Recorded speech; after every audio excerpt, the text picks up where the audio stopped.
Grove here, Commissioner of Deed. We are happy to begin the fourth meeting of our Council on Economic Expansion for the Governor, joined today by our council, of course. And before I turn it over to our chair, Jeff Ettinger, who will be leading the meeting today, wanted to just share, as we always do, that this meeting is being held remotely due to ongoing COVID-19 pandemic concerns. Minnesota Statute Section 13D.021 allow us to do that, to hold these remote meetings during the pandemic, because in-person meetings are not practical or prudent because of the health pandemic or emergency declared under Chapter 12. So with that out of the way, Jeff, I'll turn it over to you to get us kicked off. Great, thanks so much, Steve. It's my privilege to welcome the council to today's meeting. Our objective today is to understand how employers view the challenges and opportunities of Minnesota's economic future. So we have a business panel that will be moderated by Commissioner Grove, and he'll introduce the panelists. Following that, we will have small group discussions, which we're aiming to start around 3 o'clock. And then we're going to forgo the kind of report out after that, because instead we're going to have a presentation on equity in the economy. We want to thank the council members who have already shared some ideas about content for future meetings, and let everyone, all the council members, know that we are opening the October 18th agenda to allow time for other topics. So we urge you to please provide any ideas about who else you think we should hear from via the Jamboard link, and that's available in a couple different spots. And if we could hear from you by Wednesday the 6th, so this Wednesday, this would allow us time to arrange for speakers and kind of sort through who we feel we'll have time for. At our next meeting, October 11th, we will consult with the councils that were outlined in the executive order. This includes the Governor's One Minnesota Council on Inclusion and Equity, the Governor's Community Council on Inclusion and Equity, and the Children's Cabinet. And during the second half of our October 11th meeting, we will start mapping our ideas and insights thus far, and we'd also like to start soliciting specific project recommendations or suggestions, read the ARP funds, from the council members. We wanted to remind the group about the second phase of our work after the initial ARP recommendations, because we will have an additional opportunity to dive into the ways we can foster economic growth here in Minnesota. We have a June 30th, 2022 deadline to submit a long-term roadmap for systemic change in the public, private, and nonprofit sectors that will achieve a more equitable, inclusive, sustainable, and resilient Minnesota economy. At this time, I'd like to introduce Commissioner Grove, who's already been up once, but he gets his second shot, and he's going to moderate our panel. Great, thanks, Jeff. Good afternoon, everybody. Really excited for today's conversation. And as you probably saw from the bios that were circulated in the materials for this meeting, we have an impressive panel we're about to hear from. Really, really grateful to Dave and Doug and Nawal and Ann for joining us. Just briefly, because you do have their bios, Dave is the CEO of DigiKey, a large electronics manufacturer up in Thief River Falls. And Holder is the CEO of a startup called Mariani Health, focused on maternal health. Doug Loon is the president of the Minnesota Chamber. And Nawal Noor is the founder and CEO of Noor Developers, a development organization or developer here in the Twin Cities. So we're thrilled to have all four of these leaders with us today. They know we've been having lots of fruitful and dynamic conversations on the future of Minnesota's economy up till now. And really the goal of this conversation is to get further insights from them and to learn how the business community is responding to this moment and what it needs to grow moving forward. So thanks to our panel for joining us. If you're here, please put your cameras on so we can see you all. And I think, Nawal, I'll turn to you first. And as a question just to get us started, I wonder if you could talk a little bit about what this council should know about the Minnesota business community and its challenges that maybe we don't already know. What is something that you've experienced over the past couple of years that you would really want to highlight for our group? Thanks for joining us.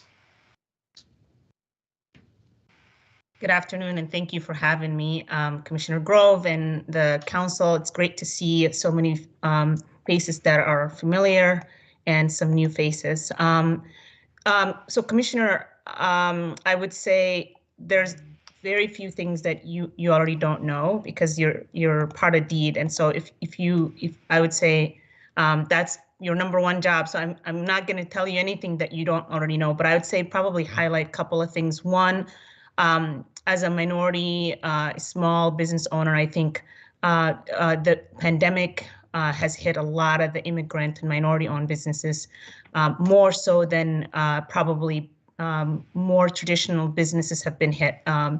And the civil unrest made it even worse. And so a couple of probably things that a lot of these smaller businesses have very few training around the way that they do business and financial statements and adequate insurance. And those two things really catapulted the challenges that these businesses have faced. I'd say the other two things that I probably would share is workforce shortage, and that's hitting us in the construction and the development side of business. And you wouldn't probably never think, but most of these jobs are paying well over $100,000 a year. And it's not the traditional jobs that you would normally see, but because of workforce that's retiring and there's not enough workforce to replace them, there's significant shortage, and that's choking the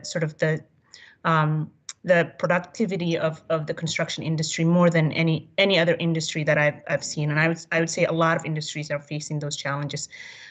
And then the other thing is, the last thing is just what do we consider innovation? And so from a perspective of a business that works on development, we're working with different industries. One is cidery. I'm working with a small business that's building a growing area that they want to go into. I'm working with a recycling firm that is building their plant in Minneapolis, and they're thinking about how do we invest in electric vehicles that are trucking vehicles, but sort of the infrastructure on EV in the circular economy in Minnesota is non-existent if you think about it from the metro, outside of the metro area. And so how do we think about, from a state perspective, the dollars that are going to be spent in the next few years? How do we change the next 30 years for this state, and how to become a more competitive state compared to other states that are around us? Those are the two things that I probably would share. That's helpful. Both relevant to our conversations here so far. I wonder, Dave, to move to you in Thief River Falls. Obviously a big employer in Greater Minnesota. Really interested in the moment as you see it, particularly as an employer that employs a lot of folks, but not in the metro area, which is, I think, a unique component of what DigiKey's doing. Yeah, Steve, you're spot on. And for me personally, in the last 13 years here in Thief River is the first time I've ever lived in a rural area. I've always been more like in the Twin Cities, but in Boston or Dallas or Denver, wondering what they did outside the metropolitan area. And I'm seeing that firsthand now. And it's really incredible up here. It's very similar to the first speaker. I'd comment on a couple of things, but in a nutshell, I think there's three things that impact us. The good news is that business is thriving up here. Taking a look at DigiKey, COVID has such an uneven impact. We've heard, and I'm certainly aware of some industries and people, percentages or segments of the population being devastated. The electronic components, I'm sure that the idea of the chip shortages isn't foreign on anyone. Our business is up 65% year over year, and just to try to keep pace. We made a commitment 3 years ago to DEED that we'd hire 309 people. We're at 579 full-time hires in the last 3 years, and we still can't get enough. So I'd say the three things slowing us down from continuing to grow to provide even more tax revenue in this very complex scenario is workforce participation. And as the previous speaker mentioned, it is an interesting time that we are seeing more retirements coming now, I think, as people evaluate quality of life and through in some positive aspects over the last 18 months of having a little bit more work-life balance than they've ever had. The stock market for some has done okay, so it's a good time to retire, but there's an exodus of an awful lot of talent that needs to get flushed back and replaced at a time that we're also trying to support growth. Daycare, which looks like in reading some of the material is being covered and addressed outside, so I won't dwell on that. But I'll spend a little bit of time on workforce housing, particularly as we talk about market rate workforce housing. The irony in places in the rural communities like this is that we've recognized a symbiotic relationship with the communities for some time. We employ over 4,000 people. There's 8,500 people in our town, so we're hiring from a 60-mile radius, and we've always paid great wages. We've had a really generous healthcare plan because these aren't employees. We're team members. We're all part of the same team. The receptionist retired after 40 plus years, and she at one point counted 42 relatives that work at this company. So, the idea of being really a reflection of the entire community lives with us. Now, the ironies is that with all of the best intentions, and I understand what a complex equation it is for the state, while we have a shortage of market rate workforce housing, we have vacancies with income-based subsidized housing. We're at a place where I think the city would aspire to be, where wages get to the point that you're outside of that lower bracket for many folks. But a lot of our programs have these steep thresholds or step functions or cliff functions where they don't qualify anymore to be in this one area where help is available, but they're marginally above that. So what benefit what this area is looking for is how can we get more workforce participation and how can we support them in the area, and not looking for the state to be builders, but how do we have programs to help companies like DigiKey provide some sort of tax credits or incentive to take care of our own up here to provide some of those resources that are needed to support the growth. But I think I can also, in the area, you look at Marvin's or Polaris or now Textron with Arctic. The good news, the great news is business is going well. And so we don't necessarily need help. We need support to continue to be able to grow, because we know there's other areas of the state that are in a different situation and need that assistance. It's really interesting, Dave. You mentioned housing is a key driver here, and that you're short on hiring.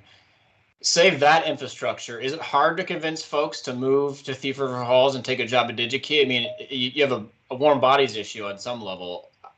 Is it a challenging argument outside of just housing, or how would you think about it holistically? Yeah, it might even be better asked by some of the other people in the community, the other businesses, because unfortunately, I think what we do is we put a lot of pressure on the rest of the labor pool.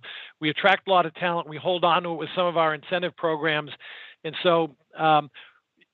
Fortunately, again, we found 579. Frankly, I don't know how we do it year after year, because even with a low attrition rate, you take 4,000 people, there's our recruiting and hiring folks are working full time just to replenish the folks that leave the workforce up here. But a combination of people that stay in the area. And Steve, there's an awful lot of folks, they initially leave the area and realized, hey, hometown wasn't so bad from a quality of living, cost of living, but can I grow my career? And a place like DigiKey is really like a aircraft carrier. It's not just one function. We have people in warehousing and inbound sales and engineering and e-commerce. And so we can run the gambit of entry-level jobs and higher-end professional functions. So knock on wood, we've been able to do that. But I think the warning message for this team, as the previous speaker also alluded to, it's getting very competitive state to state. And we are having the biggest disruption, I believe, than we may ever see in our lifetime. Working from home has demonstrated that both opportunities and threats. It means that as a resident in rural Minnesota, I can now have a larger pool of companies I can choose to work with as companies are hiring their own employees. And also employers like DigiKey, to your question, we also have the opportunity that we've demonstrated work from home works. We can also hire from a wired geographic area. So geographic boundaries don't isolate or protect states anymore. It's wide open, and we can take advantage and seize that moment, or we can look back and see that that's become a big threat to us. Yeah, great points, Dave. I'm sure we'll dig more deeply into them. And I want to bring you into the conversation. You were, an executive at Medtronic and in the healthcare industry, and you've left and started your own company. What kind of place is Minnesota to start a business, and what are some of the challenges that we should consider that maybe you've seen as a startup in our ecosystem? Yeah, well, and thanks for having me. Quite honestly, it's been a pretty wonderful place to start a company once I got dialed into the ecosystem. And that did take a little while from finding investors. But once I found a lead investor to really help build the company and get the resources that I need, it was instrumental. The other thing that significantly helped, and I can't stress this enough, but the Angel Tax Credit was hugely helpful for us. And I'll just give you one example. And this happened multiple times, just not with one. But I had an investor that he said, I'll put $25,000 into your company. And then we educated them on the Angel Tax Credit program. He put $250,000 into the company. And then you couple that with the investors that came into the state to invest in this company from outside that could also take advantage of that. It was pretty phenomenal to see the money coming into the state and supporting growth from outside of the state. So that was just incredibly helpful. And quite honestly, it helped us hire the first employees that really got us going. Probably the biggest challenge that we're currently having though right now is tech talent. And when I say tech talent, it's software.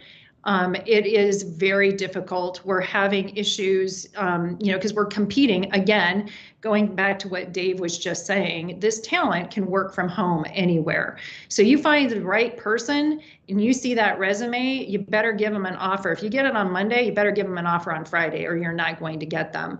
It's been really difficult to find that talent in the state of Minnesota. And I've got some ideas, just if there's a way that we could help educate that tech talent here in the state and then incentivize them to stay in the state, how awesome would that be if we could do that? But that's probably my biggest challenge, from an overall technology perspective, when it comes to data scientists and electrical engineers, mechanical engineers, we're okay there, but software is very difficult. And then the other thing is supply chain, and we're all feeling that right now. But I think we're at a point now where we're doing really well and we're growing and we're adding jobs regularly. But I think tech talent has really just been our biggest challenge. Well, thanks, Sam. Let's bring Doug into this because Doug, in the 2030 report that the Minnesota Chamber put together that we've circulated to this group before gathering today, you mentioned our tech ecosystem is one of the lean forward strategies the report considers central to our growth. Talk about that report a little bit and what you think some of the most important insights coming out of it are for growing Minnesota's economy in the coming decade. Sure, and thanks for having me on, and I want to say thank you for circulating the report. We actually sent around 2 reports to you with the materials in advance. One was the 2030 report. The other one was our recent study by the Chamber Foundation on the economic input and value of immigrants to Minnesota's economy, and that plays off of a number of topics we were visiting with here today. But the report was incredibly helpful to us, and it will be for the coming years on helping us understand the strengths of Minnesota's economy in a macro standpoint. And those strengths are many of those that we know, our incredible workforce, our innovative spirit, the diversity of our economy that insulates us from big economic downturns and allows us to come out of recessions more quickly. Those are assets that should come into play now in a hopefully a post-recession standpoint. And by all measures, we fundamentally are, but there are still some barriers to Minnesota's economy that plays out well in the report that I think will be things we think that we should be focusing on in the short and long term. First of all, we should do no harm to the economy, meaning what can we do here within the borders of Minnesota to make sure that we have a favorable business climate? Because without a private sector economy that's growing into the future, we don't have the fundamentals of our economy that we need to support our state. So that's key. So doing no harm was a strategy, and I think it needs to be until we're fully out of the economic downturn. And I'll say this, the uncertainty that surrounds the pandemic yet is a barrier. And the other barrier, I think, to short and long-term success really is the supply chain challenges.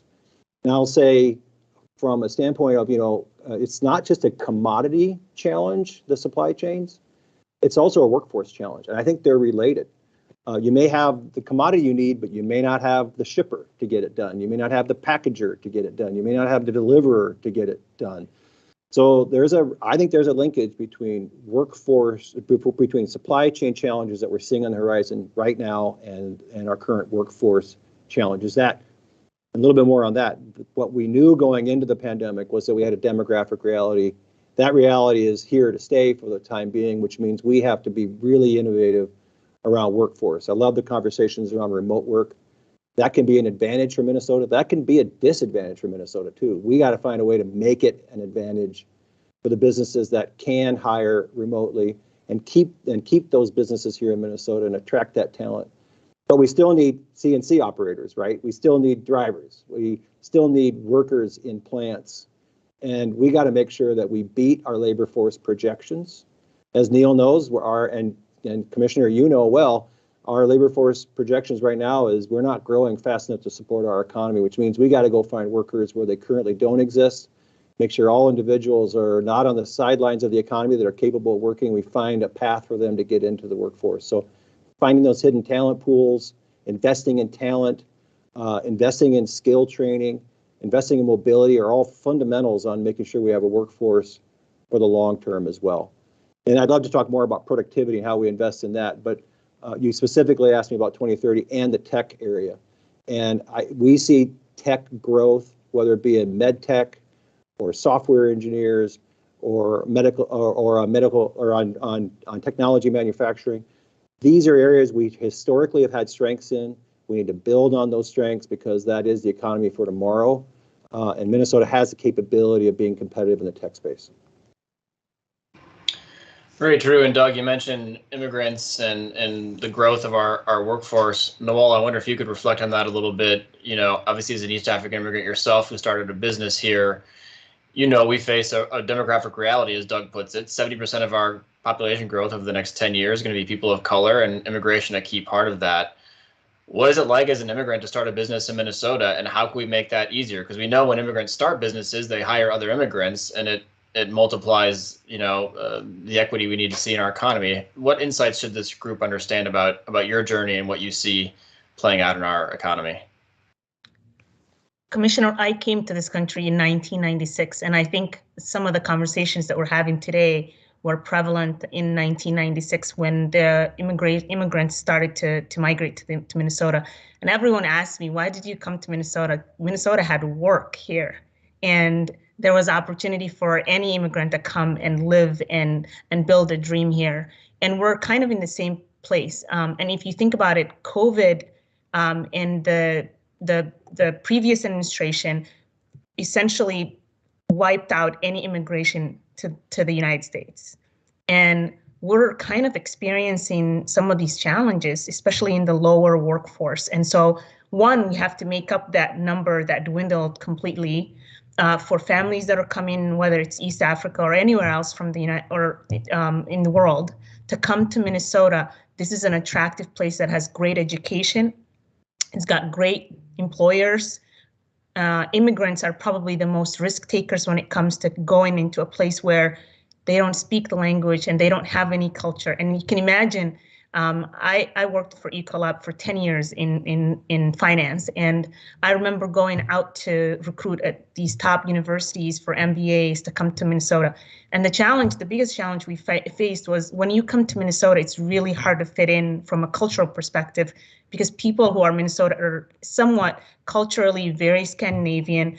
It can be insular for people who are new if you don't have the, sort of the connections and the friends. And so people will last for 2 years and then they'll leave. And that's because it's really hard to build a root here. So one of the most important things about having immigrants start businesses is that they bring other people, like you said, Steve. And as an immigrant who had all the education in the world, I had a top MBA program, top 2, and I had 10 years of computer science and finance, and all these skills from corporate environment. And I started a company in real estate development, and the challenge was, no one wanted to invest in you. One, because I didn't have the investors that, would have all the money. And two, part of it was, if you don't have the knowledge and the investors in the pool that people to go out to raise money, I raised from our community. And we started with that for the first 2 projects. The second challenge was, as a Muslim American that lives in Minnesota, there's not a lot of faith-based lending institutions that would give you money with no interest. And Neil and I and the Federal Reserve have been talking about how do we create an institution that would make it possible for Muslims, 500,000 people who live in Minnesota, to borrow money with non-interest-based finance. You could still make money. And so some of those things really didn't help the growth of the company, but we still went from $0 to $30 million in 4 years. And that's because as a company, we had a lot of opportunities, whether it's, just the drive as an immigrant and the hustle that you bring. But also, my intention was never to be a woman of color, I'd be identified as a woman of color business. I wanted to be identified as a company who was successful and delivered an excellent, product. And I didn't have any experience in construction, so getting that general contractor's license and learning about the industry. And one of the things that I learned about this industry is that people always ask me, why do you go in construction? Well, construction, there's nothing wrong with construction. It's a skilled trade, and people need to think about it as a stature that you can build that kind of skill. And believe me, they know more about how to do things than a doctor would know how to do, right? And so when I worked in Dusseldorf, working for Ecolab in Germany, they think about it from a vocational perspective. And when you go to a vacation, you work for 1 year in the company, or 2 days in school, and you learn theoretical how to do something, and then you work for 3 days in the company and you learn how to do something, because you can't build a building out of a book. You need to go to the field and learn on the job. And so when you think about our schools and the way we invest in our schools, typically all of the woodworking classes have been completely annihilated. They're gone. And so how do you build that kind of skilled workforce? And how do you think about it from a stature? There's a good article that David Brooks put on New York Times. And how do we think about the next 20, 30 years? And where do we put all this money that's coming from the federal government? And there are two things that I think about. One is strategic long-term, how do we invest in workforce? And as a company, what we've done is we're a social enterprise. We work on building the next generation of workforce in construction. And we think about it from a narrow and deep perspective. Don't just hire people just for one project, hire them for multiple projects and teach them the skill so they become the next generation of workforce. And so you asked me the question around what are the challenges as a small minority-owned immigrant business. I would say capital has always been a challenge. When you think about building a building for state of Minnesota, there's bonding, requirement. Every single federal project comes with, you have to have bonding. So if I'm building $1 million, I have to have, 10% of that as net worth in the bank without cash that's, liquid assets. How many small minority-owned businesses have that kind of capital? So one is capital, both on the investment side, on the real estate side. When we build, when we have land acquisitions, you need a lot of money to invest in. So capital is always challenging. And then the other thing is just the concept of the other. Don't think of small businesses and minority-owned businesses as the other. We're part of the organization, we're part of the team. And I shouldn't be looked at, not just, I should be looked at both my skill and what I bring to the table, not necessarily where I come from or what language I speak in. Yeah. Really well said, Noelle. Thank you for that. I think, Doug, Dave, Noelle, and you all mentioned talent and people and workforce, which is a theme that has come up in every one of our meetings so far. And one thing we haven't addressed as a group yet, but I wonder if the four of you could reflect on a little bit, is just this moment Minnesota is in the wake of George Floyd's murder and the civil unrest that followed it, and the reputation of Minnesota to the world, not just the country, but the world. And as you think about, metropolises and states that are trying to aggressively attract new talent to move there, whether it's through marketing campaigns or paid advertising, or even just a message of what their state has to say. How do you think about Minnesota's reputation at this moment in history? And is there a need for us to, market Minnesota, I guess, more aggressively from a talent perspective? If we need more people to come here, if we have a warm body issue, how do you think about kind of the message of what Minnesota is to the world right now as we think about talent? I'll leave that open to all four of you, whoever wants to reflect on it. I'm curious where you think we stand there. Commissioner, if you don't mind, I'll jump in, or Ann. But let me just say this: I clearly we have a reputational challenge, but we also have an opportunity. And I think the opportunity is Minnesota is a place for success. It is a place for you to raise a family and to find a great job and build a career. We have a reputational opportunity to demonstrate that perhaps we're not the state that some around the country may think we are. But at the same time, let me add to that, we have work to do. We have work to do across a number of communities across the state. And I believe the business community has a role in that, so that we can be and celebrate a diverse state that is also inclusive. And when I say inclusive, it's a little bit about what Noel said. We need to be a welcoming state. So just take immigrants as an example. When they come to Minnesota, they should feel that they can enter their community easily and that their community is welcoming to them. Because the last thing we want to see is somebody come to Minnesota and find that, oh, that didn't work out for me, and leave to go somewhere else, when we need workers, we need participants in our economy. And I think this is an opportunity. We've been doing well by attracting talent from all walks of life, all around the globe. And we have an opportunity to leverage that and do better into the future, because you can't just be diverse, you've got to be inclusive. And inclusivity for us means, in the case of businesses, those that welcome in diverse populations into their workforce and can build a community around them that supports them, and they stay in their jobs and grow in their jobs, and hopefully stay and grow in Minnesota at the same time.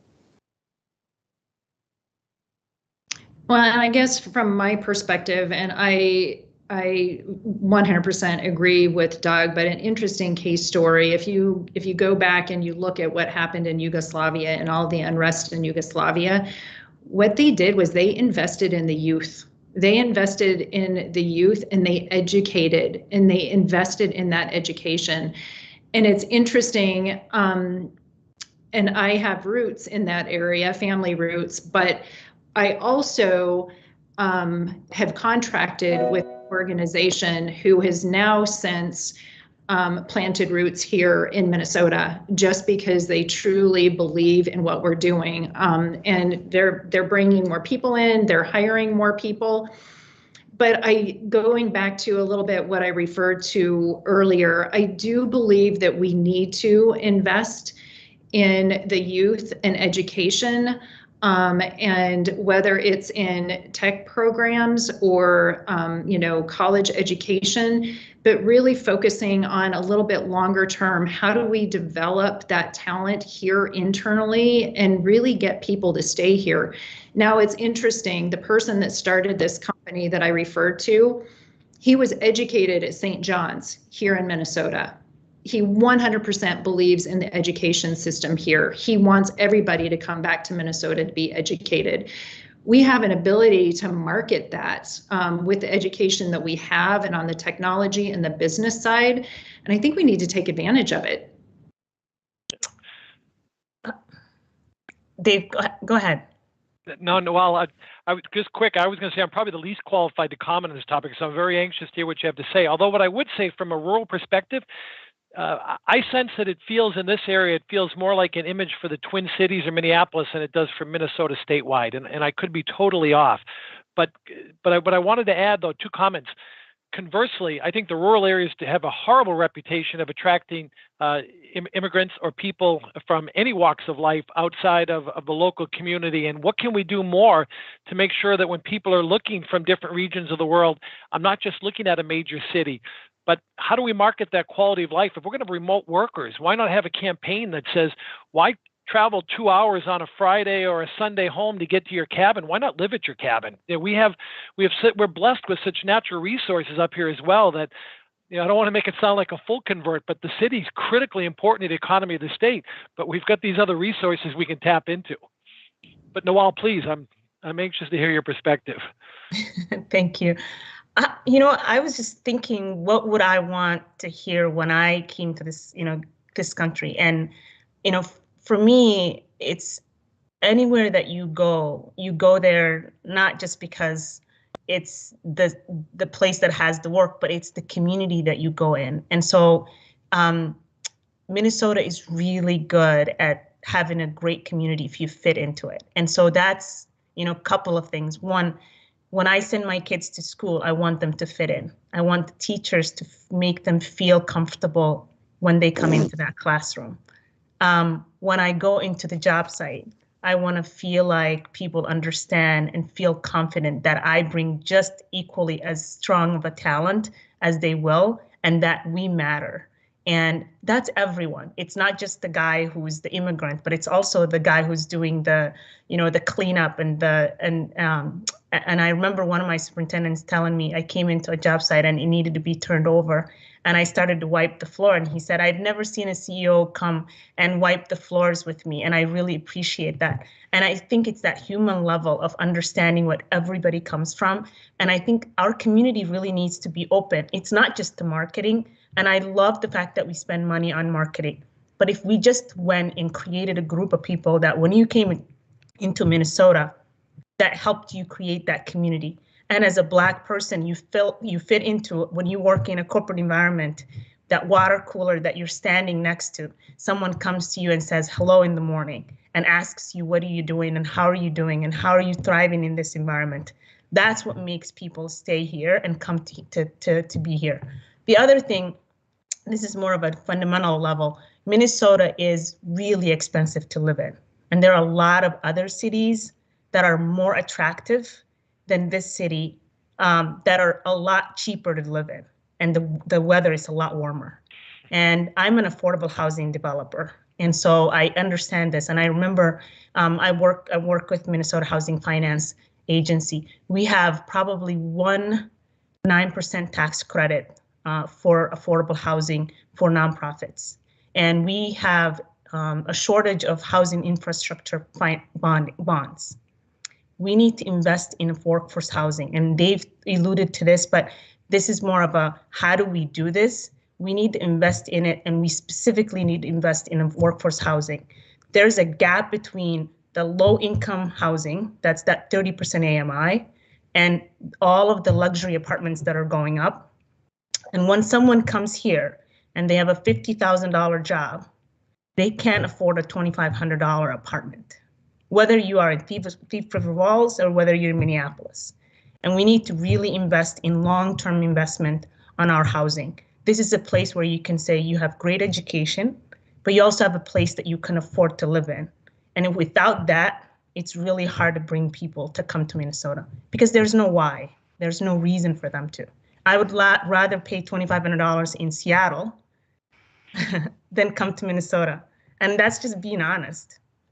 Because there's 3 or 4 months out of the year that is really difficult to live in Minnesota.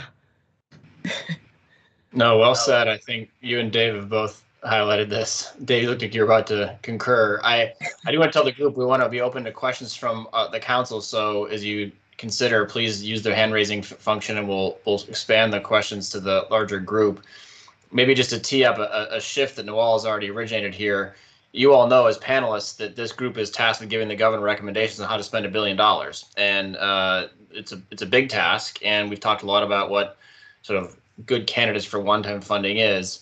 If you're this council and you're trying to think about how to prioritize ways to spend that $1 billion, we've teased out some of them in this conversation so far, but Nawal mentions housing. Would like to open up to other 3 panels, and you, Nawal, too, if there's other things you would want to really put your finger on that, hey, of all the things, you should really focus here. We'd love to hear your thoughts. And then we'll move to questions from the group here, too, as we go.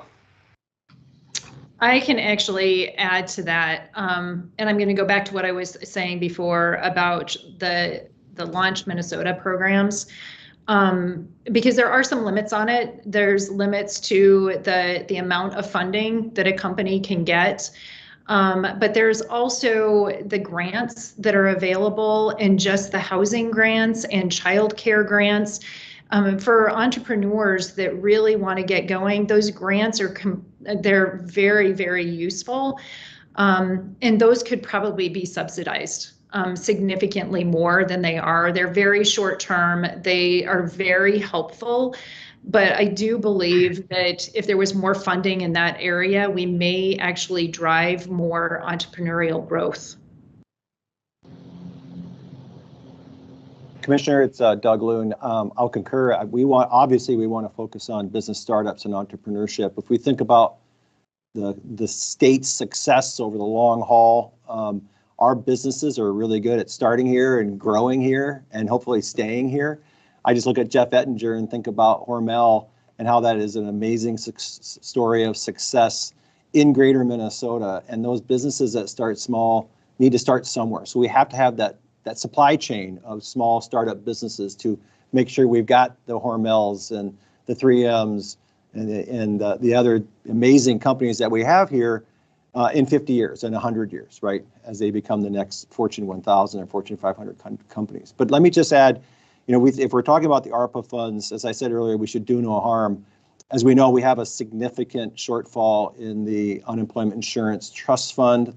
The commissioner knows this well, and we've had these conversations, and he knows what I'm going to say next. But having a payroll tax placed on businesses at a time of all this uncertainty, and we're coming out of the recession, it'd be our hope that this would not be the case. But we know that this fund needs to be addressed. So if we could deploy the ARPA dollars in that direction, will actually put us in a stronger position longer term, because the last thing we want to do is slow down business growth, slow down the ability to raise wages or benefits because of a payroll tax increase coming their way. I could talk about others, and I think investing in workforce is key as well. Early learning scholarships is a great way to make sure that we're addressing long-term education capabilities for our youth, as well as making sure that families have childcare in the most critical families out there. So that would be another area that I would recommend that we give a close look to for state support.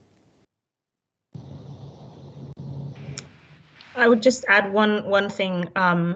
As a small business, one of the key things, and Doug probably alluded to this, if you're not starting a sexy business like tech or medical device, it's really hard to access some of the angel tax credits and a lot of the grants that are available. And so I'd love to see if there's other ways that we can create a small grant program for non-sexy, non-tech related businesses. I started a construction and real estate development, and unfortunately there are no grants for those. I'd love to see them. But the couple of ways that probably we could help especially for the next year or so, is one, a lot of small businesses want to reinvest what they earned. And so this year, for example, this past year, we grew faster than we've ever grown. And we got taxed for all of that. And so it would have been much more helpful for that tax dollars to go reinvest in workforce and into the business. And are there ways to do that? The other is our healthcare insurance is incredibly expensive. And a lot of small businesses really struggle attracting talent because their healthcare is so expensive and it does not cover as well as a established business. And so what can we do to really build healthcare that is geared towards small businesses? And so it's not so cost prohibitive for them to be able to afford it. But the other portion is, how do we make it so they can attract talent? So if Anne starts a small business, she can hire people and hire them from her alma mater, from Medtronic. But most people like stability, and healthcare is a huge component to that, in addition to a lot of other things that people have mentioned, like childcare. And so you can't afford that as a small business, especially when you're starting out. That's your expense. And so some of those things that would be really helpful. As a short term, I know the challenge we're having is, how do we invest some of these dollars? But I think learning from a vocational program like the ones in Europe, and figure out how do we get back ourselves from the last 20 years of divestment from vocational programs, and how do we market these jobs to be more higher stature and well-paying jobs to be filled by people who are talented, who may not necessarily want to go to get a college degree. A non-sexy business tax credit. I like it. Well, let's go to some questions from our panel. And I think, Neil, you had your hand up first, so we'll turn it to you. Thank you. Can you hear me? Yeah. Okay, great. And good to see several, Doug and Nawal, good to see you both again. And thanks to all the panelists for your comments. One of the things we're wrestling with, or that I'm wrestling with on our panel is, or on our, what do we call ourselves? What our council? Council. Is that the breadth of issues that are being brought forward is massive. I mean, they're all important issues, but how do we get focused in a way that can move the needle? I mean, Steve, you talked about one-time money.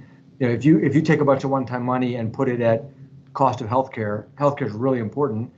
It's not going to make a long-term dent, right? It'll help for a short period of time. So I'm wrestling with all the issues we're hearing about what lend themselves to one-time money. So one thing that I know is everybody's familiar with is availability of broadband. I know the state of Minnesota has invested heavily. I expect the federal government, a lot more money is going to be coming. I've been asking elected representatives, the federal officials from Minnesota and from the surrounding region, what's their expectation? Do they think that whatever's coming out of the infrastructure bill will finally address this issue once and for all? And I'm getting mixed feedback. Some say it's just a down payment and we're going to need a lot more. Some say, no, it's too much.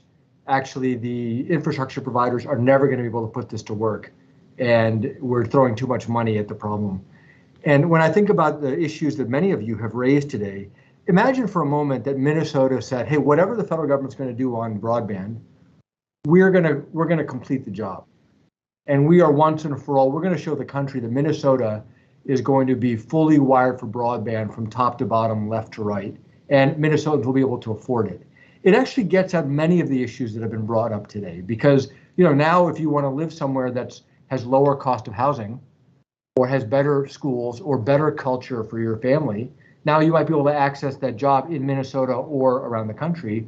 Or if you're a Minnesota business and you can't get, Dave, you can't get all the workers you need in Thief River Falls because it ends up being too expensive, but you can tap into families across Minnesota to support your company. I mean, I'm just looking for things that kind of cut across a bunch of these, and broadband is one of those things. And so it's a comment and a question to the four of you, but also to Steve and anybody else.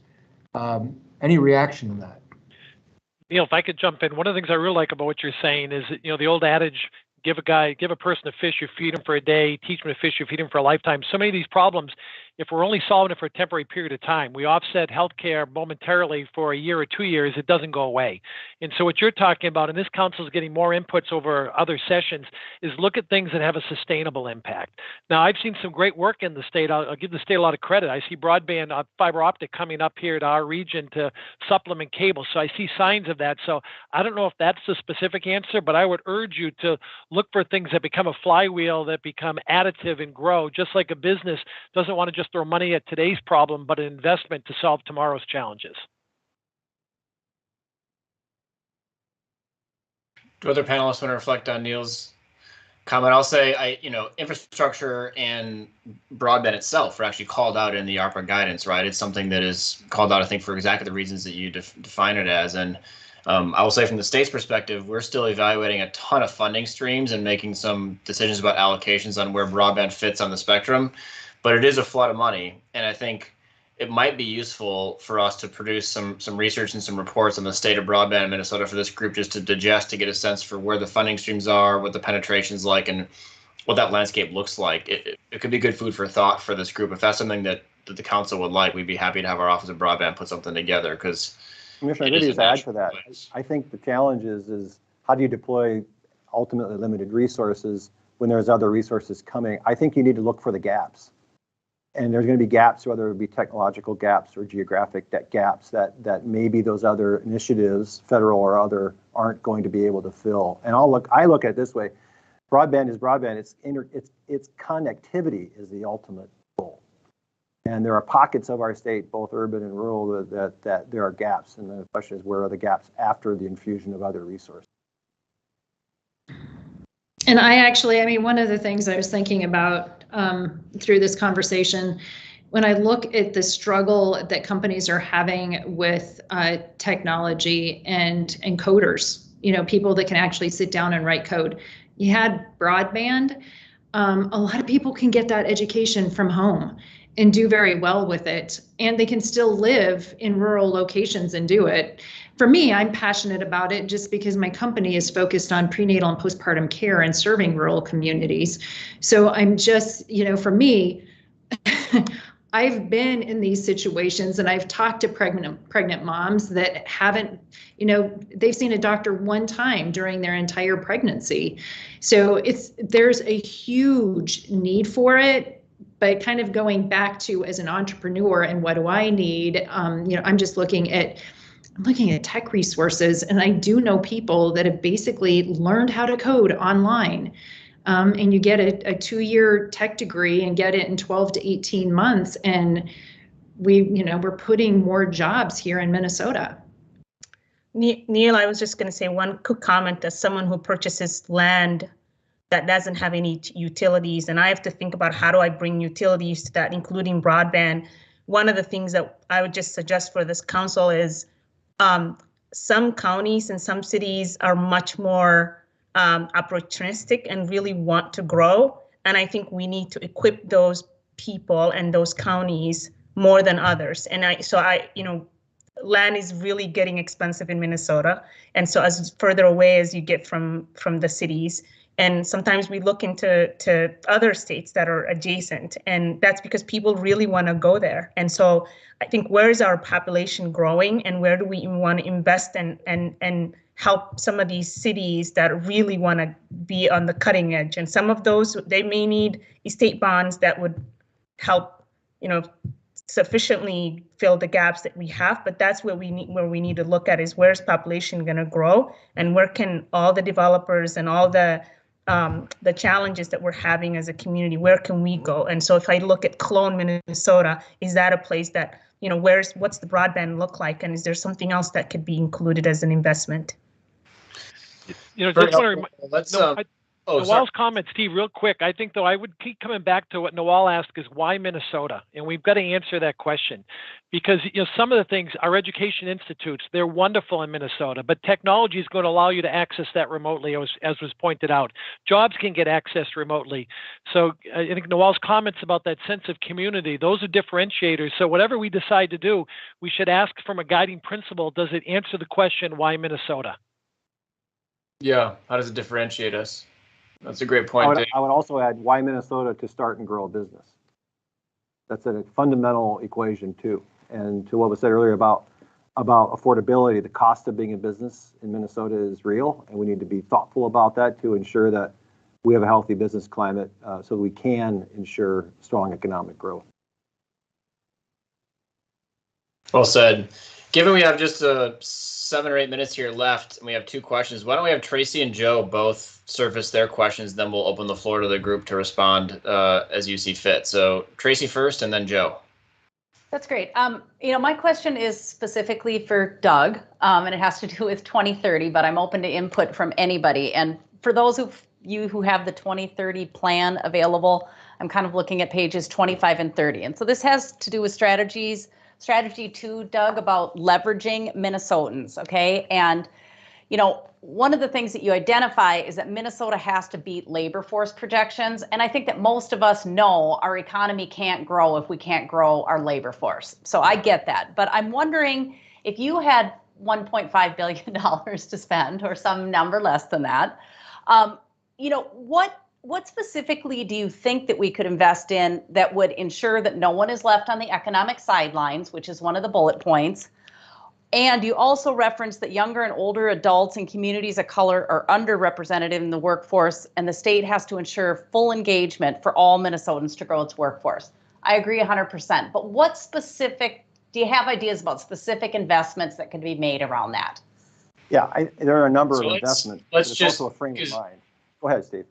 If we could just have Joe ask his questions too, we'll get them both into ether, and then we'll come back to you to answer this specifically. I want to make sure we get both of these in. Joe? Well, I think I can frame mine more into comments than questions even. So maybe I'll just have comments as we open it up more than questions. Okay. All righty. Cool. All right. Sorry, Doug, back to you then. So to Tracy's point, first of all, as I said earlier, there are investments, and then there's also kind of a frame of mind, if you will. And we need to make sure we're investing in making sure that we have the skills today and the skills for tomorrow and the mobility to get to those jobs, right? And we got to make sure we're open to remote work and making sure Minnesota is on the winning side of that ledger, meaning we also got to be an affordable place to live and affordable place to be in business. So in order to beat labor force projections, we got to make sure that we're creating a pathway to work. Maybe it's incentivizing work, removing barriers to work. I mentioned earlier the hidden talent pools that are out there. Individuals who come from all walks of life that maybe they've been recently incarcerated, maybe they're veterans, maybe they have a disability. And employers, from our membership standpoint, need to think differently about how they approach workers to find new workers into their workforce. Then they have to embrace that with being not just a diverse workforce that brings those individuals into their business, but they got to create a business that is welcoming and inclusive. And until you do that, we're not going to fully, I think, reach our workforce potential. Because as Tracy said, if we don't reach our workforce potential, businesses won't be able to grow here in Minnesota. And you calculate in the cost of being in business in here in Minnesota. If there's more available workers somewhere else, they're going to go somewhere else to grow their business. And that is a scary proposition, but it's a reality. So we got to do better than we have in recent years on labor force participation. We got to make sure we're investing in skills. I'll go back to what I said as well about early childhood development investments. Those pay off, as Neil knows. Art Rolnick did years of research on this topic, and those are worthy investments. And so all those things come together to what we like to say, we got to beat our labor force projections.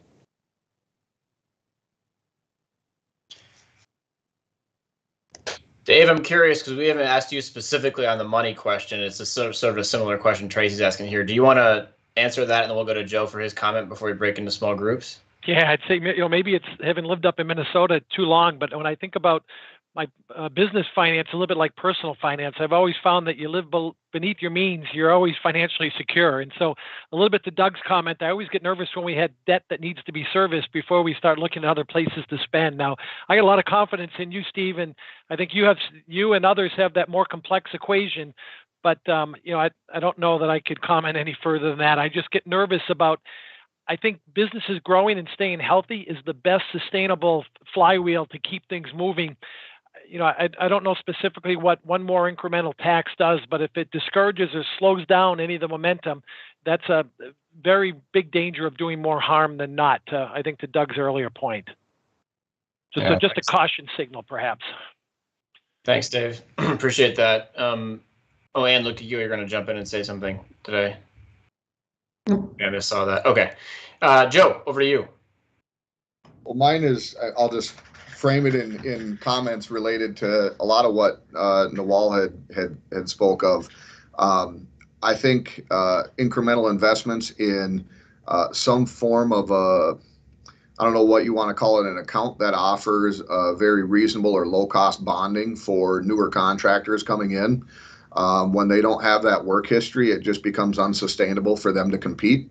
I think that's extremely important. When she spoke about access to capital, I use this in one of the other small groups that we were in. It's a lot different if your company is a tech company, and I don't want to demean this or make it a smaller thing, but to buy a laptop is one thing. To buy a backhoe to do a construction project is a completely different thing. And a $250,000, piece of equipment, you have to have collateral. Well, then when you start talking about access to generational wealth that a lot of the people of color in the BIPOC community don't have, somehow there's got to be some form of a bridge in that gap. And maybe it's not having quite, I don't know what you want to call it. If you don't need to have 700 or 800 credit to do it, taking into account that they may not have the access to collateral to do that. I think those are important things.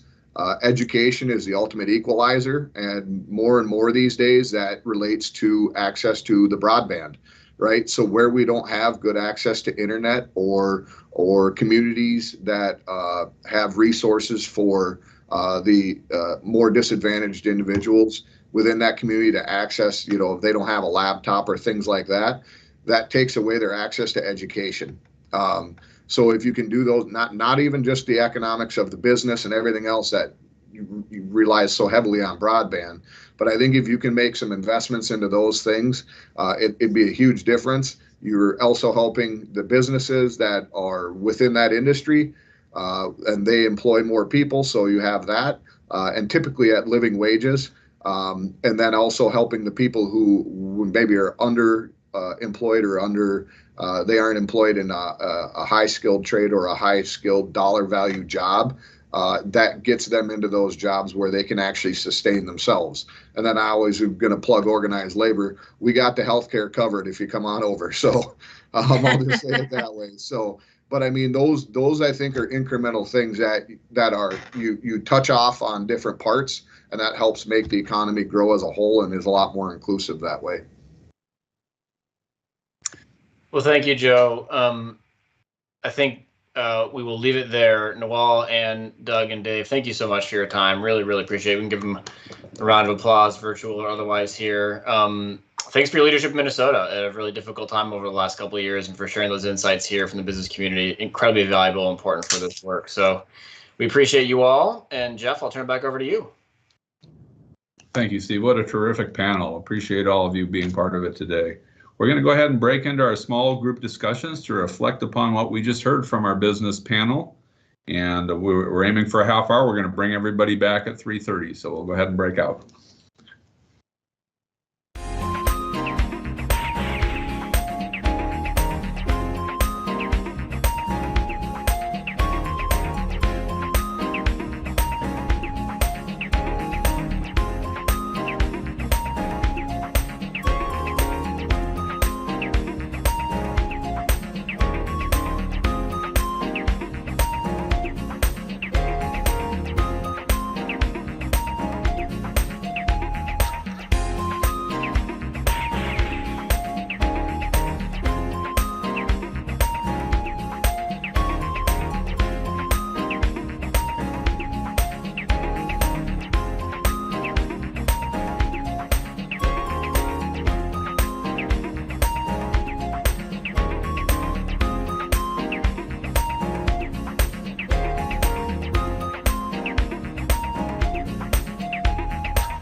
dynamic and interesting as ours was, but we're not going to do the group debrief today. We did have everybody capturing the things hopefully on Jamboard, and we will be gathering those as part of the connection of comments that we through all the meetings, and we'll take a look at those next week.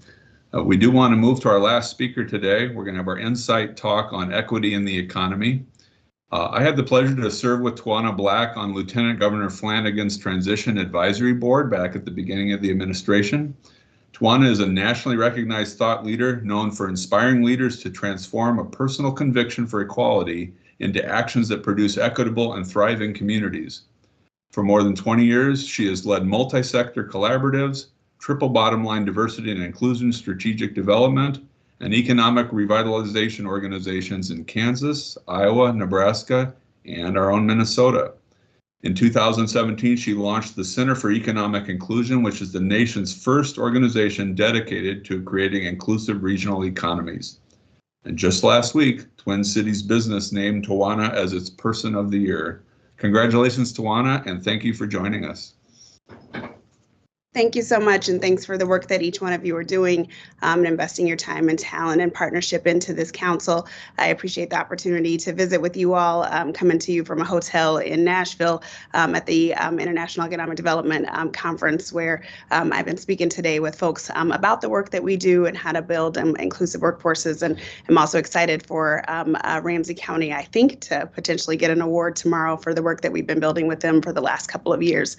And I'm excited to talk to you all about some of the work that we do with local and regional governments and business leaders across the country every day, and the opportunity that we believe the state of Minnesota has to invest these federal funds and the funds that exist in the state every day in order to move our state toward a place of racial equity and inclusion, and more than that, to close stagnant racial wealth gaps in ways that make Minnesota a better state for every one of its residents. And so I'm going to share my screen to briefly talk with you all, maybe.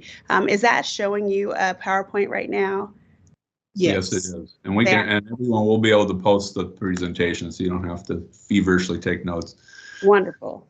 So you all, hopefully most of you, if not all, know a bit about the center. Our organization, as was stated, we are going to celebrate our 4th anniversary next month, and are made up of a rapidly growing team of policy advocates and champions, of consultants and thought leaders who work every day with employers and government leaders, with community-based organizations, and with small business owners to build an economy that works for everyone by closing racial wealth gaps, but more than that, by helping leaders employ policies and practices and change management strategies that help us unlearn the ways of being that many of us have been brought up with and trained in really, really well, that don't work for all of us. And I'll talk a little bit about the why, which is not unfamiliar for you all. I understand that you've been on a learning journey for your first sets of meetings, and it's one that we started with several years ago in helping to shake the very foundation that we've been on in Minnesota, which is one that is often focused on employment gaps, and gaps that focus on training workers and training workers and training workers. But no matter where you go in the country, and Minnesota, this is very much true as well, we've done a pretty good job, actually, of training workers. But our data makes it clear that unless we train ourselves better at inclusion, at actually understanding how to undo the mindsets, the beliefs about people that cause us to employ Black and white and brown people in the same jobs, but choose to pay them different, choose to treat them different. Until we unlearn those behaviors, we will continue to have an economy of haves and have-nots, an economy where the social ills of our time continue to play themselves out. And that data was very stagnant to myself and to my peers several years ago. And the behaviors behind it, the behaviors of people in power behind it, are what caused me to create the center several years ago and ask many friends and colleagues to go on this journey with me. And that is still the motivation for us today, because unfortunately, despite a lot of initiatives, a lot of dollars, a lot of time, not only have we not improved, but we've gotten worse. Since this time of creating this work, our gaps have not only remained stagnant, but they've increased, as you've seen this. And again, these gaps are not about training. They're not about workers. These are gaps that are about people in power making different decisions with the time and resources that we have. What I want to lift up for you is that often in conversations about equity, if you've taken any training, you probably had somebody in the front of a room talk to you about icebergs. And I want to position the iceberg, if you will, a little bit differently. And I shared this last weekend with economic development leaders in Duluth, that often we think about icebergs in terms of those things we see about one another on top that we can see and we make assumptions about. And the science says we make a lot of assumptions about one another the moment that we meet one another, actually within less than 2 seconds. And that's true. But I want to encourage us to think about the things that have happened in the past. We actually can't do a darn thing about those things. We actually can't do a whole lot about the things that we see on top that tend to disillusion us.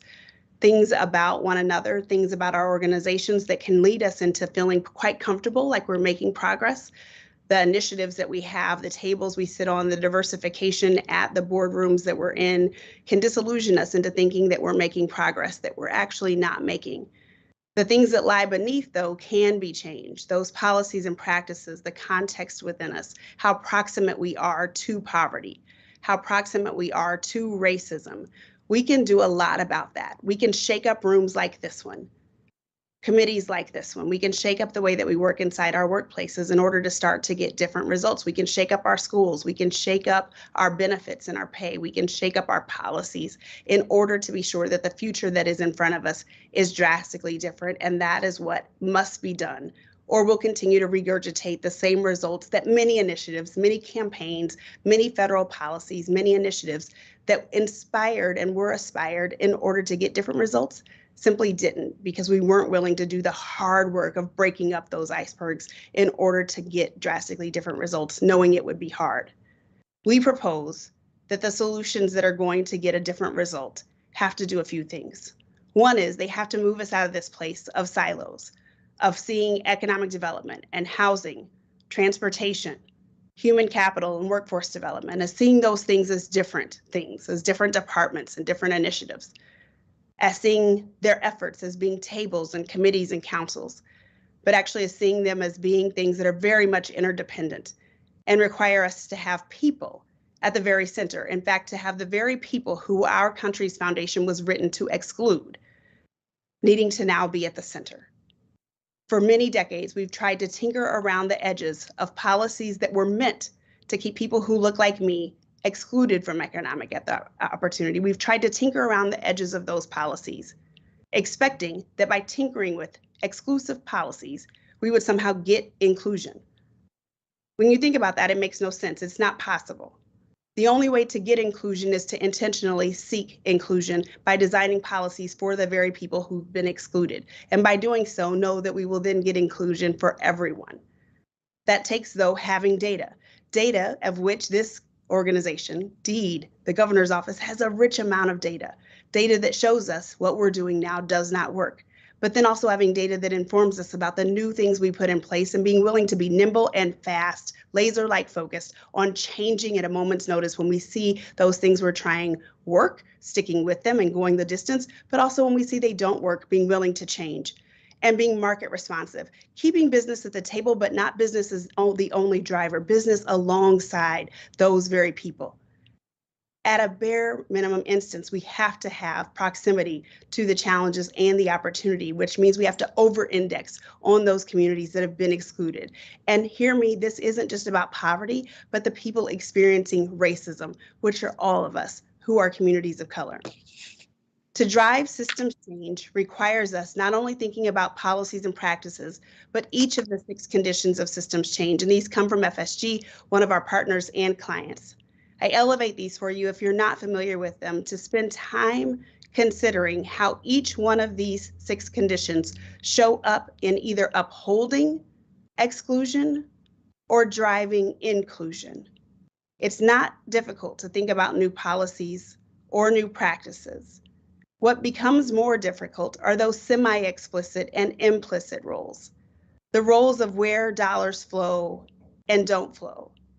More difficult are thinking about our relationships, not just those couple of relationships with people who may look different or have a different walk of life, but a lot of deep relationships. Notice connections is second, relationships is first. Deep relationships, how well we really know each other. The people who come up first in your phone, who are listed most frequently in your text stream, most frequently in your email strings, the people who know the way you really move. Second, power dynamics. Who has the most access to power? Who really understands how decisions are really made? Not the rules that we put on websites, but the rules that are really going to govern how dollars are distributed, how success is evaluated. Often when we get to the root of why failure is occurring, it is because there's a different set of rules, a different set even than what's held in rooms like this one, that communities of color are not allowed to access.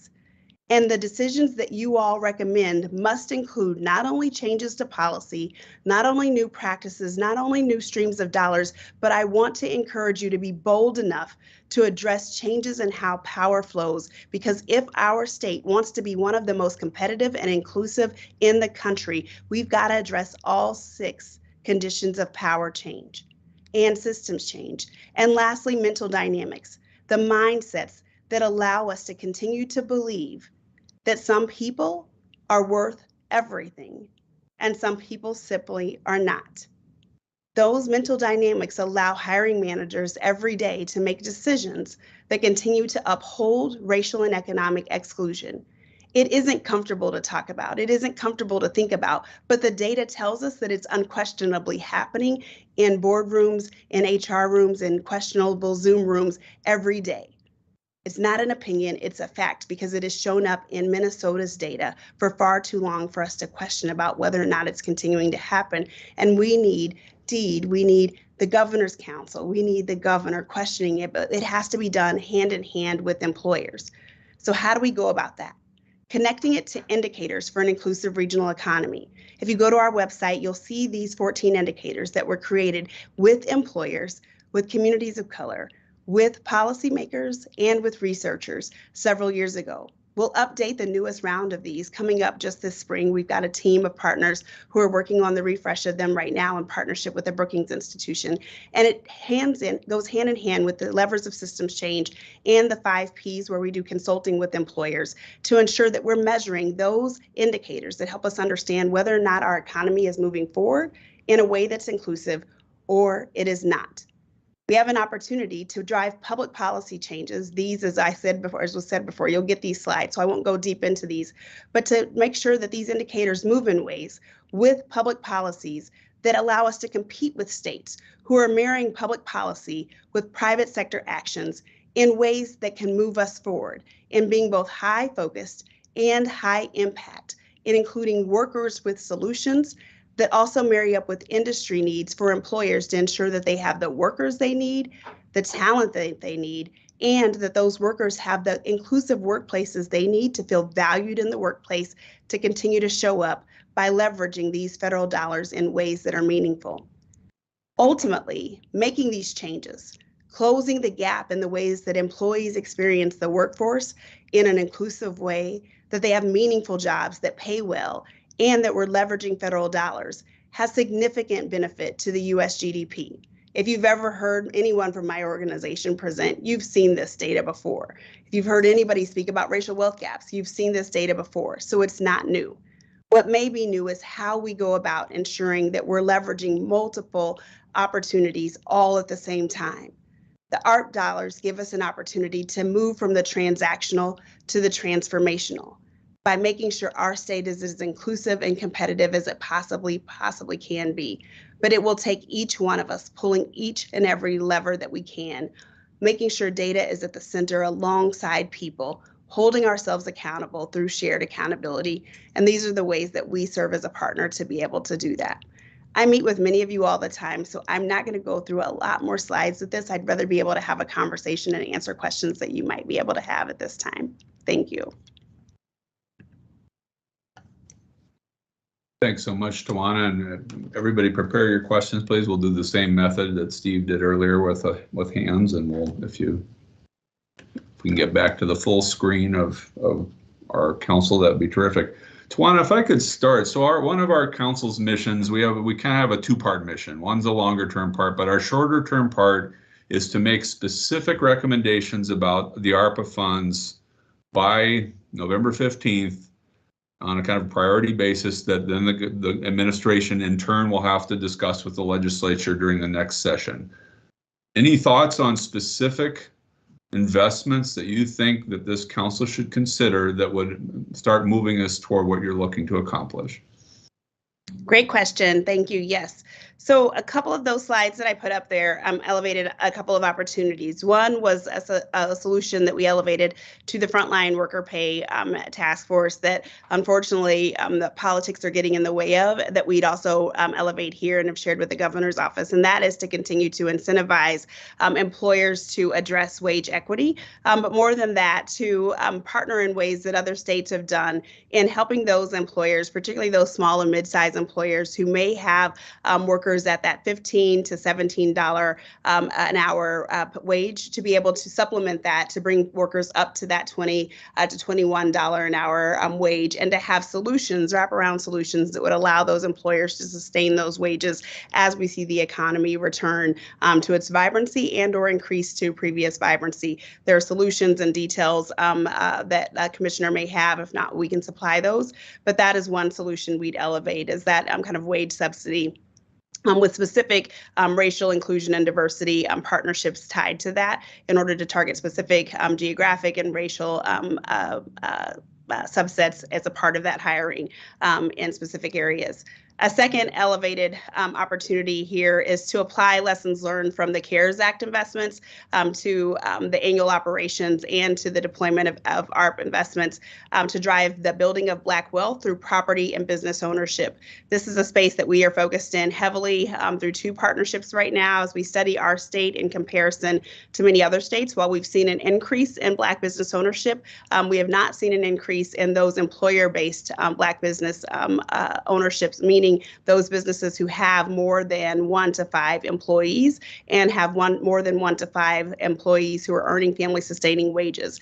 We have a significant opportunity given the number of large corporations in our state who made commitments over the last year to spend more with Black owned businesses. However, at this point, based on our supply chain, we are at great odds of most of those dollars being spent outside our state to the tune of more than $500 million due to our failure to grow and expand Black-owned businesses who are in the correct industries and sectors and who have been able to grow their own employee base and scale. We have an opportunity to pivot. If you look at our array of opportunities for businesses, we're upside down. We have loans for startups and scale-ups, and we have grants for businesses that are already operating, particularly as it relates to those that are owned by people of color. And in order to grow those who fit our needs, given our large corporations, we need to be growing and scaling in growth sectors and be really targeted on Black-owned businesses. But we also need to ensure that those in growth sectors have an opportunity for wealth, not charity, but wealth, particularly given the wealth extraction that has taken place in our state's history. And there are solutions at play in our marketplace that would allow us to invest in those ways. The last two I would note are around employer peer learning and action cohorts.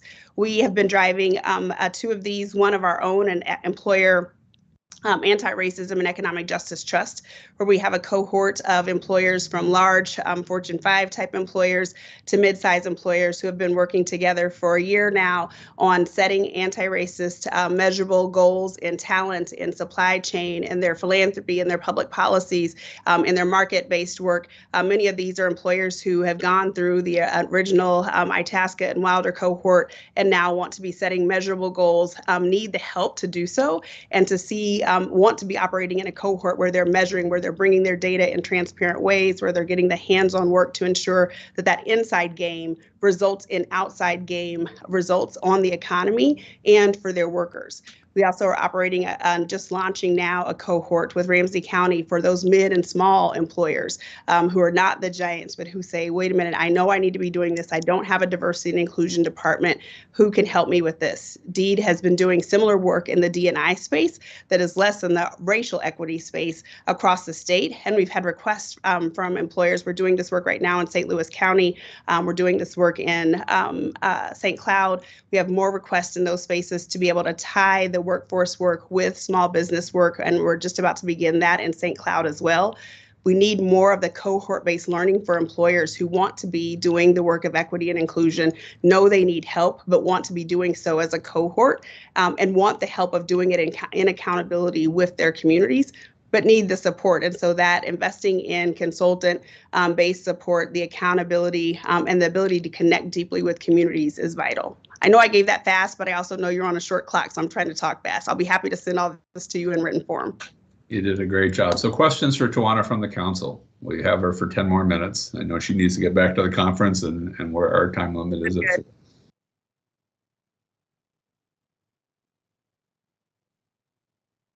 Don't be shy now. Tawana, thank you for presenting to us, and I mean, excellent work that you guys are doing at the center. One question that maybe will help us think through this is, like, when you think about investment in Black businesses, is there specific sectors or investment type that would like really like change the game in the next 10, 20 years so that we can get to, you know, an inclusive economy? Great question, Marcus. A couple of sectors I would lift up.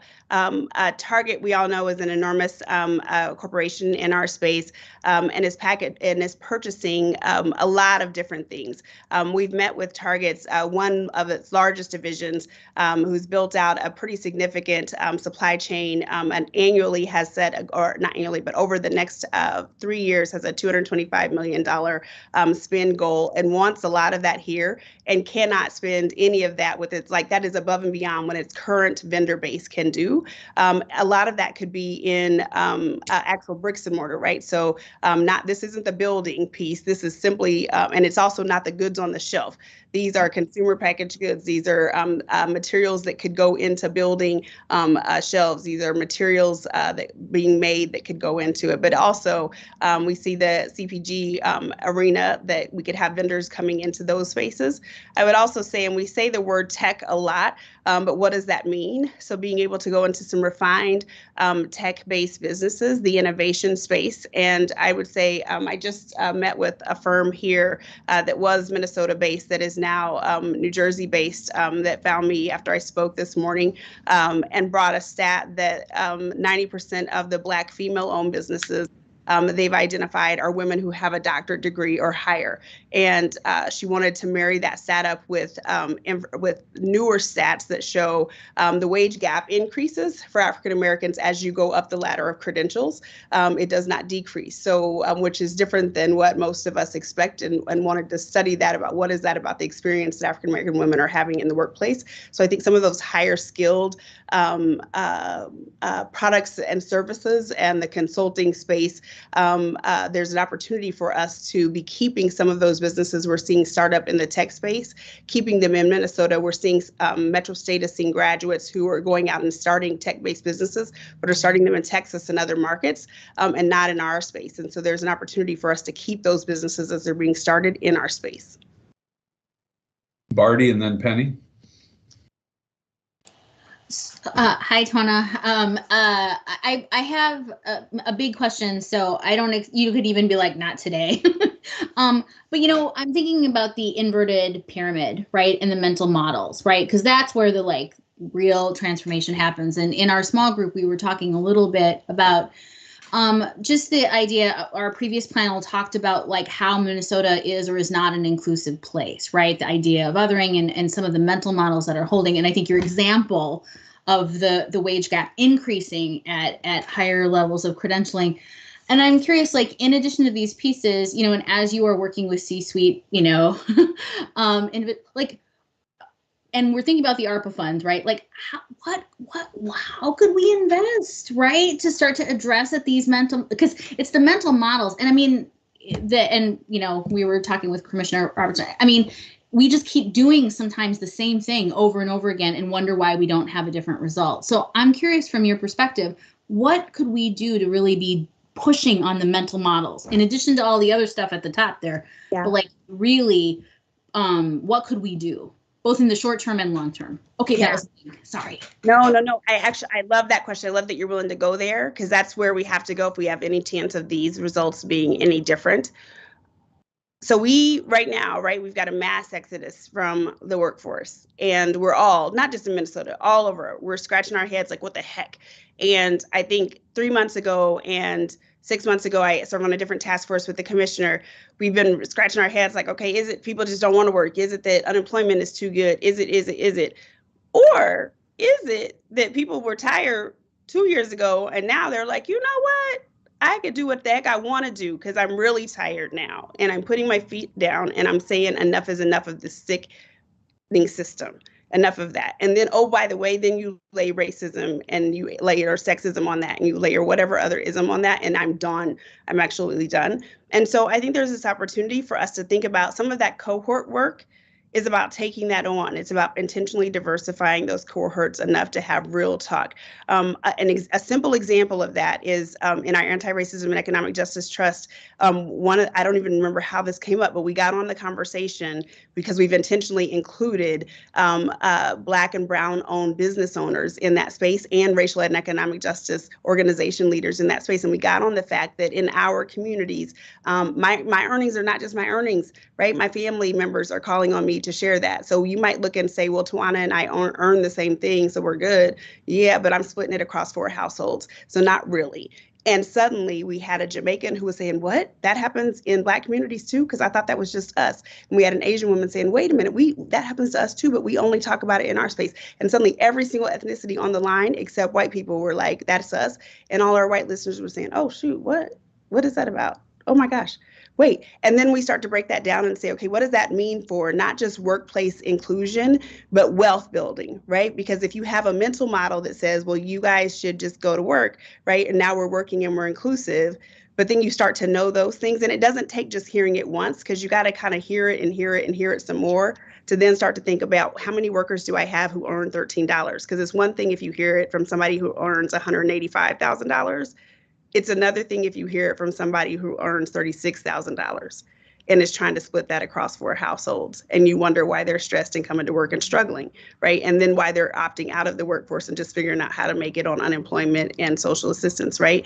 I think we've got to, if you all have the bold authority to be willing to invest in not just the talking circles around those types of things, because that is important, but the actual power moves around that to say, how do we start to just really, when we said build an economy that works for everyone 4 years ago, I meant we've got to build it. It doesn't exist.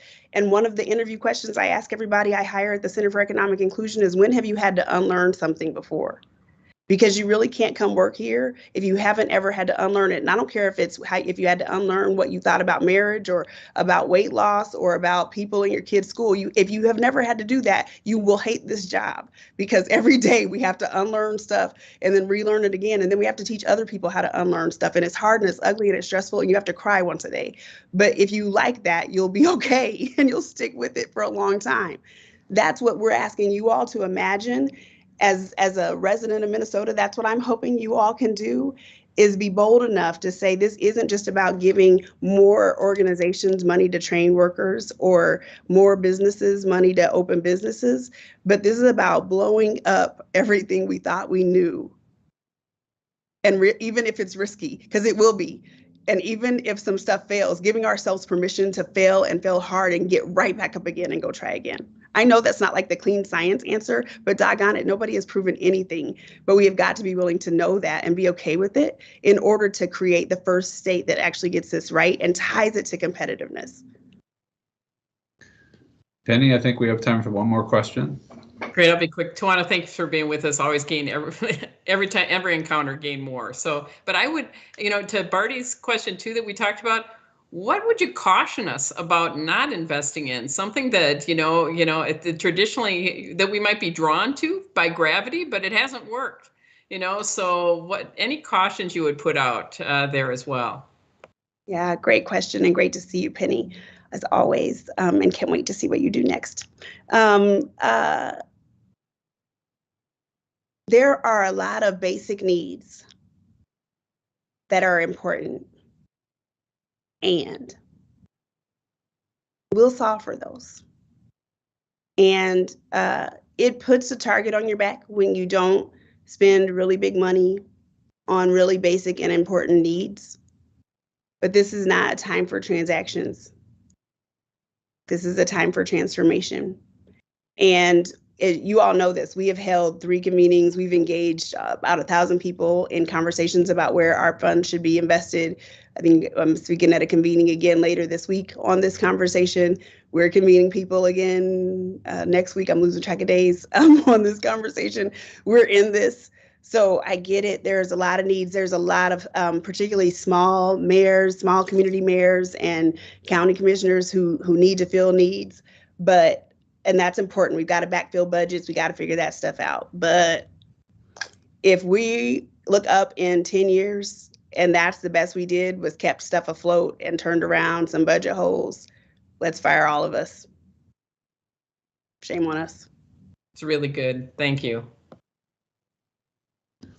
Tawana, thank you so much for taking time out of your schedule and providing us with this insight. And thanks you to the council for your attention today. And we will see you all next Monday. Thank you all for your work.